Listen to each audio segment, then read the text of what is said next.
I really believe my spiritual life began with Sai Baba. And from my heart, I didn't know to call him Swami at the time, so I said, Sai Baba. This is a situation beyond my control. Will you please help? I walk out of the bathroom, and Arron is delivered within 5 minutes. My wife and I would constantly swap Arron off because he had platinum blonde hair, long. And Swami loved it, and he'd come by and ruffle his hair every day. So that was our way of getting a little of attention from Swami. So it became my turn in the interview, and Swami asked me, he said, what do you want? And he started moving his hand, and he materialized the ring, a gold ring. So Swami is very mischievous also. And he said to me, does it fit? And I examined and I said, it fits fine, Swami. And I'm thinking, I'm not going to be giving it back to you. I'm going to hang on to this. I think at this point, people need to realize that everyone's relationship with God is personal. Everyone needs to understand that no matter where they are with their relationship with God, it can be as close or as far away as you want it. If you want it close, then make it close. Make it personal. So I have a seat in my car, my right seat in my car is always empty, and that's Swami's seat. And I always feel that he's there. I was in an interview once, and Swami said to this lady, your husband's having this problem in business. Business is such, but he doesn't consult me. What can I do? Make it personal. Welcome to a Souljourns Special, part 2 of a 3-part series on the Powells. Part 1 was the story of Arron Powell's lifelong closeness to holy man Sri Satya Sai Baba. Part 2, Arron's father, Cosby Powell, a filmmaker recording Sai Baba on video in the 1970s, a rarity back then. And following part 2, coming up in part 3, some of Cosby Powell's best videos, produced in 1982 and beyond. You are the Lord of my heart and my soul. You are the Lord of my heart and my soul. Sai Ram, let me see you. Sai Ram, let me see you. Everywhere, let me hear you. Everywhere, let me hear you. In everyone, let me serve you. Everyone, let me serve you. Sai Ram, Sai Ram, Sai Ram. Right now, part 2, Cosby Powell. Welcome to Souljourns. This interview was recorded in Forsyth, Georgia in May 2014. One day, a flyer came across the desk about this holy man in India named Sai Baba. And it said that you could rent a film from California and return it later. And I thought, well, this will be an interesting program. So I ordered the film. And at that time, we couldn't find anyone that knew Sai Baba. There was one guy that knew of Sai Baba. And so we showed the film. I was impressed. It was Richard Bach's film. And I was impressed, but my attitude was, well, he's in India and I'm here. You know, that was a basic concept when you really look at it. God isn't limited to time and space, but I perceived that he was. And so I sent the film back, and it was really a year later, Arron, my son, that you are interviewing or have interviewed, was being born, or my wife was pregnant at the time. And so we were going to decide on a home birth. And so we did all the preparations. Now with a home birth, there's no doctor in attendance. By that time, I had read a book called Man of Miracles, Mhm. which most everyone's familiar with. And I had been convinced somewhat of Swami's divinity through that book, because every Sunday I would read the last chapter on the avatar. And I somewhat had an affinity for Swami, even though I had never really physically seen him except Mhm. in the film. And I was really only waiting for Arron to be born and to be 2 years old so that we could go see Swami or Sai Baba. I didn't realize that people would refer to him as Swami from after you got to know him. So the moment of birth approaches. Now this is my first real physical experience of Swami's grace. So my wife goes into labor. The midwife is present. We have backup at the hospital if you need it, but Mhm. the idea is not to expose the Yes. child to anything but love and peace and so forth. Well, that's a 10.5-hour delivery. So the midwife comes to me and says, I'm afraid we're going to have to go to the hospital because, you know, the weakening condition of your wife and so forth. Well, I'd always been an independent person, and I really only asked God for things that were out of my control. And I'm thinking, I really don't want to do this. So I simply go into the bathroom, and I, from my heart, said, I didn't know to call him Swami at the time, so I said, Sai Baba. This is a situation beyond my control. Will you please help? I walk out of the bathroom, and Arron is delivered within 5 minutes.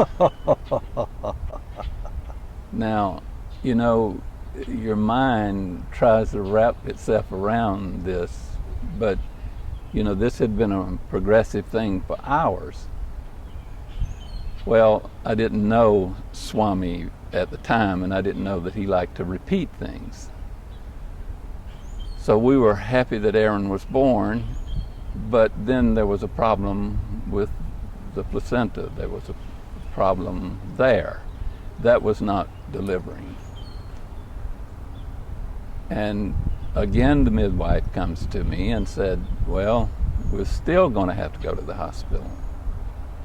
And I'm thinking, oh, I just hate to do this. And so again, I walk back into the bathroom and I just say, Sai Baba again. Sai Baba, I hate to be repetitious, but will you please help? I walk out of the bathroom, there's a knock on the door. I go to the door and there's a gentleman standing there, and I said, can I help? And he says, I'm a doctor. And he said, I'm new with the practice that your wife is going to, and I wanted to see what a home birth was like. Oh boy. So I explained my problem, he comes in, takes care of the problem.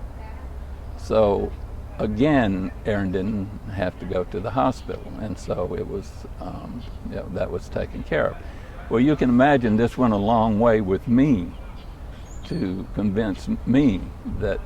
And I can imagine when Arron was able to be transported to India at the age of 2, you were on your way. And we only waited long enough for him to could be able to eat something, you know.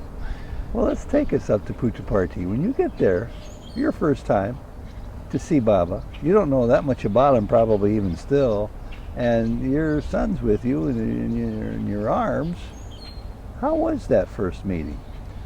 Well, by then I had read everything I could find on Swami, which wasn't much. This is 79. Yeah. And again, it's Christmas of 79, but back then Christmas wasn't celebrated the way it is now. Yeah. But when we arrived, Swami wasn't at Puttaparthi, he was at Whitefield. So I'm anxious to see God personally, or who I conceive to be God. And when I walk in the gate and we're seated, I'm very anxious. And now I'm going to start calling Sai Baba Swami from this point, because he was asked what's appropriate, and so he said Swami's fine. Yeah. So Swami comes out, and as he walks to where I can see him good, I just know he's divine. Never any question. All the other experiences with the different gurus and all, this was it. I mean, my search was over. And so the relationship built from there. My wife and I would constantly swap Arron off because he had platinum blonde hair, long, and Swami loved it, and he'd come by and ruffle his hair every day. So that was our way of getting a little of attention from Swami. And he'd say, "How old is he?" And, you know, "How long are you going to be here?" Or just something. So we were always like that little interaction.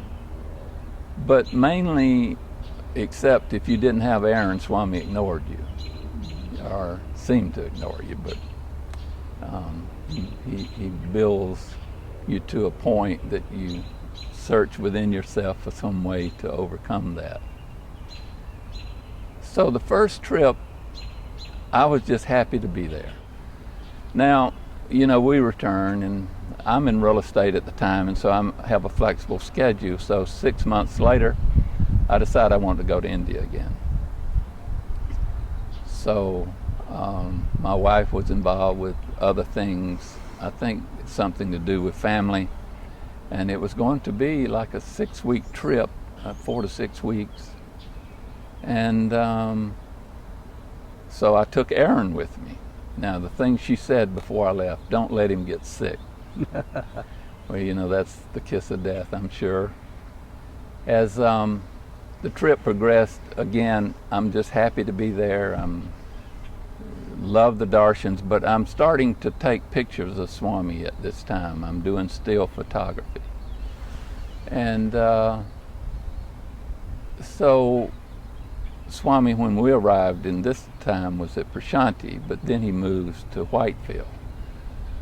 So Arron, except for the last week, say, I don't know if we were there 5 or 6 weeks, but the last week, the beginning of that week or toward the middle of that week, I let him have some ice cream on the streets of Bangalore. Well, he became deathly ill over the next few days, and it developed into what you would probably say was amoebic dysentery, where he was going to the restroom every hour, and I would have to hold him up, and he was just having this bloody mucus discharge and just weak. Well, I had a background in pharmacy, so I knew the choice of drugs at that time could cause kidney and liver damage. I also knew that he was a very sensitive child. So that was the last thing I wanted to do, was take him to the hospital. And from his birth and through this time, I had a lot of faith in Swami that he maybe would do something about it. So, you know, this progression is to the last day. After this darshan, it's an evening darshan, I'm going to have to take him to the hospital. I mean, he's that sick. And so Swami comes out and he walks across to where we all are. And I'm allowed to sit on the front row because of his illness. And Swami walks up to us and he looks at me and like, "What do you need?" And I said, "Swami, my son is very ill. Will you please help?" He pushes up against us. He walks up into us. I'm holding Arron, and he walks into us. And he pushes us back, and he starts talking to some Italian people back of us. And, you know, my concern is with Arron, of course. And I'm thinking, well, I have a life-death situation here, and you're asking these Italians, "When did you come?" And I'm going to be sure to see you before you leave, and da-da-da-da. And then he steps back, and he looks at me again. And I said, "Swami, my son is very ill. Will you please help?" And he just simply backs up, turns, and walks away. And I'm thinking the worst, of course. It's we're just out of respect, we have to let Swami go in before we leave. Yeah. And so as Swami enters the gate, Arron looks up at me and says, "I have to go to the toilet again." Well, I'm thinking that's not a surprise, you know. It's here we go. So I take him to the toilet.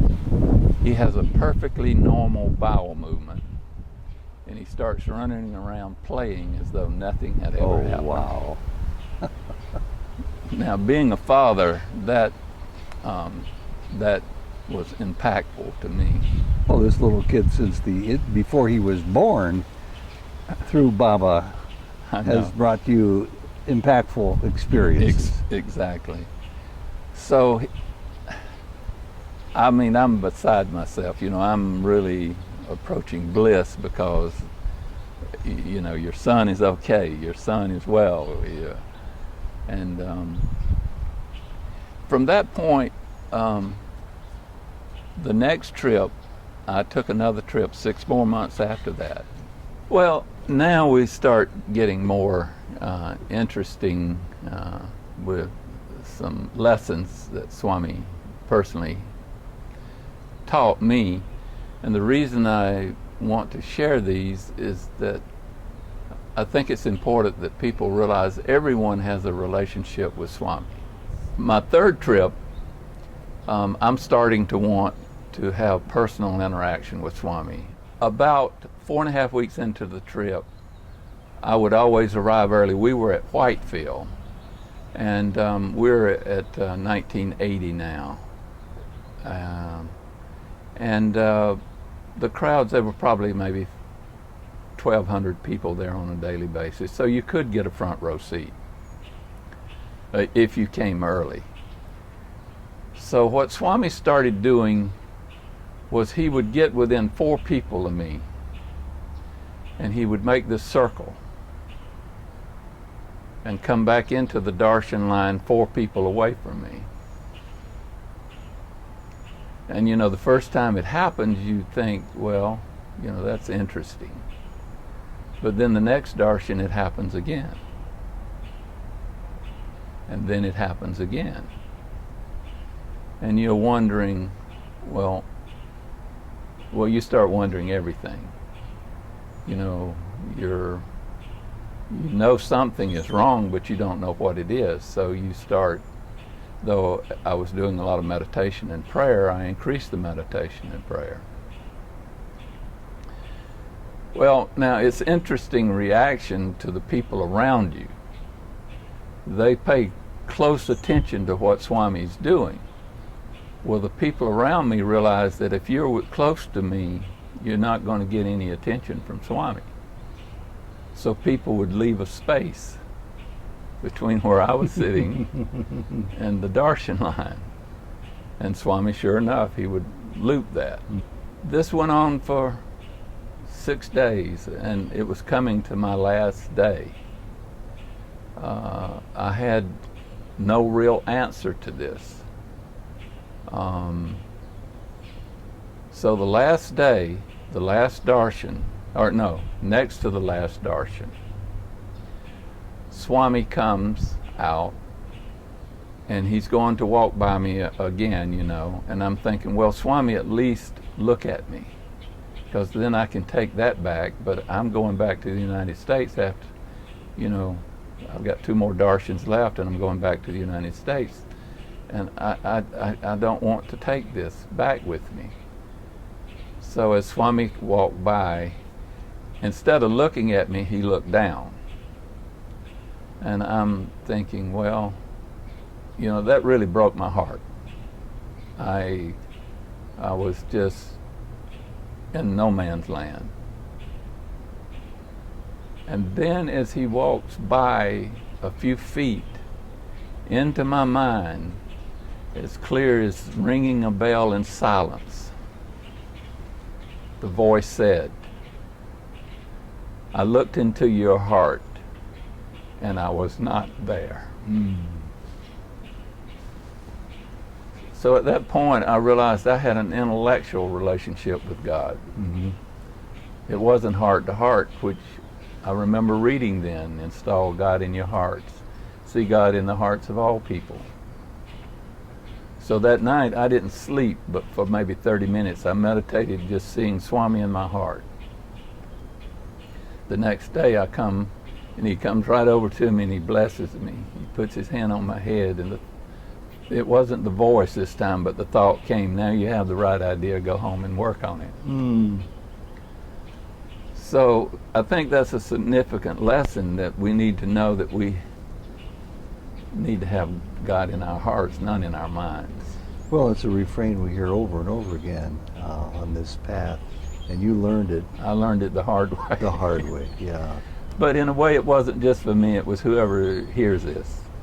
Because God is, he's personal with every one of us, Yeah. in whatever way. So of course, you know, my next trip, now that I think I have some answer, I'm anxious to get back. And this is when, as I said, this third trip I was really wanting an interview. Of course, there was not one. And so the fourth trip, by this time I'm starting to film Swami video in '81, and he was very gracious, and it was almost like he would make it easy. If you ever see any of the footage, he walked straight toward the camera a lot of times. Mm-hmm. He would hesitate to where I could move and get a better angle. And so this was going on. And so this trip, when I felt it was my duty to capture some of these images, because at the time there was not a lot of filming going on. There was a lot of still photography, Mm-hmm. but not a lot of video. And so I felt it was important to get this for history, if nothing else. But what was amazing is whenever I would, I'd film for maybe a week and a half, 2 weeks, and then I would just sit down to have a normal darshan like everybody else, just to enjoy Swami. Well, that's when he would invite me in. That my first interview was when I finally sat down not filming, and he invited me in for an interview. And how'd that go? Well, significant. No, he, see, by that time, I had read enough books, talked to enough devotees to know that if Swami asked you what you wanted, it was to be something significant. Liberation was the correct answer. So it became my turn in the interview, and Swami asked me, he said, what do you want? And without hesitating, I said, liberation, Swami. And he said, what's that? Well, you know, if you've ever been in Swami's presence, you're good to get one question right. So I had no answer. I really did not. My mind was void. It had no answer. But similar to the experience that I spoke of previously, this time into my mind came this, which is what I repeated to Swami. Freedom from birth and death, and to always be in your glory. And this is what I repeated to Swami, and he said, yes, yes. And he started moving his hand, and he materialized the ring, a gold ring, Mm-hmm. similar to this one. Let's see it. Okay. And he took the ring and put it on this finger. Mm-hmm. And I also had talked to enough devotees that if you ever give Swami something back, he'll change it into something, or it can even disappear. So even though I had said liberation, I think I really wanted a ring. So I was really very happy. It was, I don't know, you know, it was more significant to me, say, than graduating from college or whatever, to be that connected with Swami, to experience this. So Swami is very mischievous also. And he said to me, does it fit? And I examined and I said, it fits fine, Swami. And I'm thinking, I'm not going to be giving it back to you. I'm going to hang on to this. Swami has a way of playing. Now, when you leave the interview room, it's like a curtain dropping on a play. That act is over. You can't repeat anything about it. So as I walk out of the interview room, and I'm the last person to leave, Swami closes the door, and that ring is 2 sizes too big. I mean, I'm going, I can't believe this is happening, because you can't go back in. So I've got a ring that's 2 sizes too big. Needless to say, I put tape on it, and I was renovating houses, and I kept banging it against things, and the stone was becoming chipped. And in this case, because I was renovating a house, doing some other real estate, I couldn't get back for a year. So when I return, I have a better camera, which is, if any of you have seen A Message of Love, that's the footage that I shot at that time in '82, which is, I want to go through the ring story, then I'll come back. So during the course of that trip, I was invited in to see Swami when I wasn't filming. And of course, I immediately took the ring off and was going to say, Swami, the ring's too big. And Swami went this way with his hand, like, that means you don't do it. That means you shut up and go on. So that interview ended up being nothing for me, except I was happy to be in the interview and observe and witness all the materializations and his interactions with people. And so I went back to filming for a few weeks, and then again I stopped. He invites me in again for an interview. I again take the ring off, and this time more firmly Swami went, which means just let it go. And so I'm left still with the ring, no solution to it. And of course, I'm going to film then until my last day. I think it was a day before I was to leave. I stopped filming, and I was seated. Swami again invites me in for an interview. And this time I'm thinking, I'm not concerned with the ring. I just want to be here with Swami to enjoy this experience. And of course, this time Swami turns to me and he says, "Is your ring still too big?"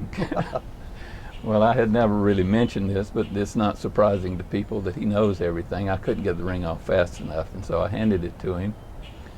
And he starts passing the ring around the whole room, telling them the story of the ring, how when he gave it to me, he even asked me if it fit properly.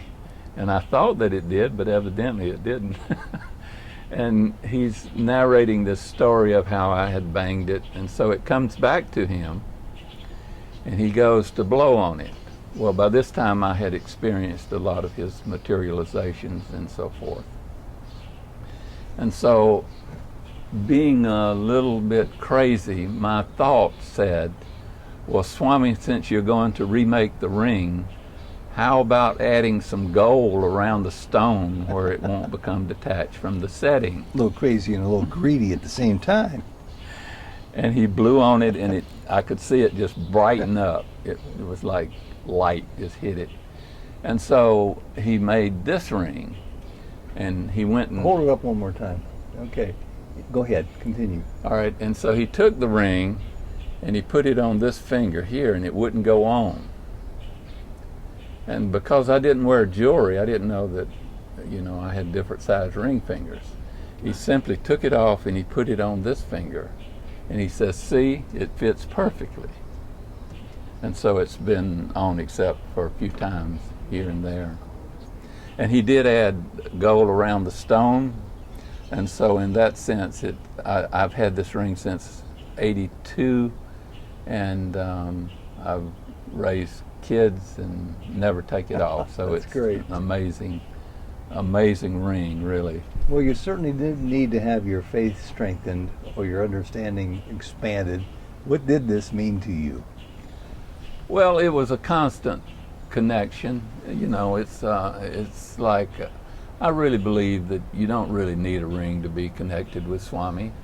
I think it's a convenience, which I'm happy to have, but I think at this point people need to realize that everyone's relationship with God is personal, and that He knows every thought that you have, which I will tell another story to demonstrate that. Mm-hmm. But I think everyone needs to understand that no matter where they are with their relationship with God, it can be as close or as far away as you want it. And if you want it close, then make it close. For instance, and Jack Hislop taught me this. He said, make it personal. So I have a seat in my car, my right seat in my car is always empty, and that's Swami's seat. And I always feel that He's there. Now, that may be silly, but in a way it's not. It's making it personal. Exactly. Include Him in your life. Mm-hmm. I was in an interview once, and Swami said to this lady, your husband's having this problem in business. Business is such, but he doesn't consult me. What can I do? Interesting. That's a valuable lesson for anybody watching this. Yeah, so make it personal. God is there personally. What you think becomes what Swami thinks, or I feel Swami with his devotees are interested in what they're interested in. I think the grace that we deserve or earn flows to the families. It flows to our friends. It's not just limited to us. Swami always seemed to like to play with me on occasions. So one day when I wasn't filming, Swami comes, let me set the story up. So I'm sort of meditating, and Swami had the people at Prashanti arranged in a certain way where there were some people seated opposite you. Instead of being in a long line, there were some jagged lines. So I'm meditating, which was my policy till he came out, and you could always tell when he came out the energy picked up. And as I opened my eyes, I saw a ring on a man's finger across from me. And it was like a class ring with a big black stone and a diamond in the middle of it. And, I didn't really think much about it, except that was the first thing I saw when I came out of meditation. Well, Swami comes out and he invites me in for an interview.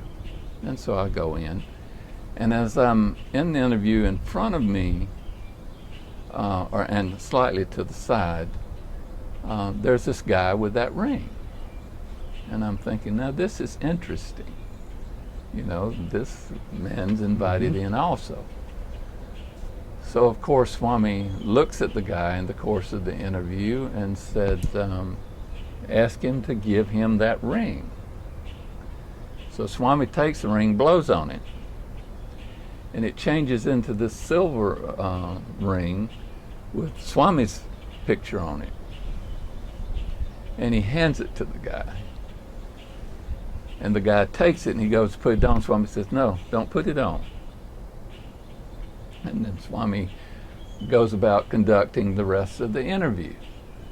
And I'm finding this very interesting, and so as Swami's conducting the interview, the guy starts to put the ring on again. Swami immediately turns to him. He said, no. And he said, hand me the ring. So he took the ring and he blew on it again. And it changed back to the other ring.